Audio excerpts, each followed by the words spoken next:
হয় না। হতাশা দূর হবে, বলে দিব তিনটা জিনিস, মাত্র তিনটা। কয়টা ভাই?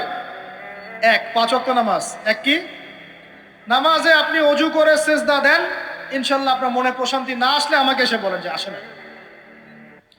চোখের পানি, মনের আবেগ যা আছে আপনার ভিতরে, কষ্ট, দুঃখ, যন্ত্রণা, সব আল্লাহকে ঢেলে দিবেন ইনশাল্লাহ। নিজের আবেগ ধরে রাখবেন এখানে, আপনি আল্লাহর জন্য ঢেলে দিবেন। মানুষকে আবেগ দেখা কি লাভ? মানুষ আপনার চোখের পানির মর্ম বুঝবে?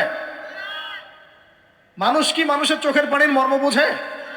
আপনার পিতা যদি মারা যায়, আমার কাছে এসে দোয়া চান কান্নাকাটি করে, আমি দোয়া করতে পারবো, কিন্তু আমি কিন্তু আপনার ফিলিংসটা বুঝতে পারবো না। আপনার অনুভূতি কে বুঝতে পারবেন? আল্লাহ পাক আপনার ঘাড়ের রগের চেয়েও কাছে আছেন। সুবহান সুবহান, আল্লাহ পাক ঘাড়ের রগের চেয়ে কাছে আছে। গতকালকে বাংলাদেশের একজন বরেণ্য আলেমের সাথে একটা কনফারেন্সে ছিলাম। উনি বলছিলেন যে এক ব্যক্তি, এটা শোনেন, এক ব্যক্তি খুব তার শখ যে তিনি সাহাবীদের মতো নামাজ পড়া শিখবেন। কথা বুঝতে পারছেন? সাহাবীদের মতো নামাজ শিখবেন। তো একজন বরেণ্য আলেমের কাছে এসেছেন, এসে বলছেন যে আমাকে সাহাবীদের মতো নামাজ শিখিয়ে দেন। তখন সেই আলেম আরেকজন আলেমের সন্ধান দিয়েছেন, যা তুমি তার কাছে যাও, তিনি শেখাবেন।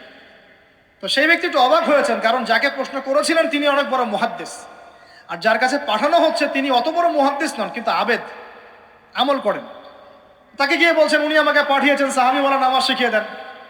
তখন তিনি বলছেন ঠিক আছে, সুন্দর করে অজু করে আসো, সুন্দর করে অজু করে আসো। অজু করার সময় খালি খেয়াল রাখবা যে আমি অজু করছি শুধু আল্লাহর সন্তুষ্টির জন্য।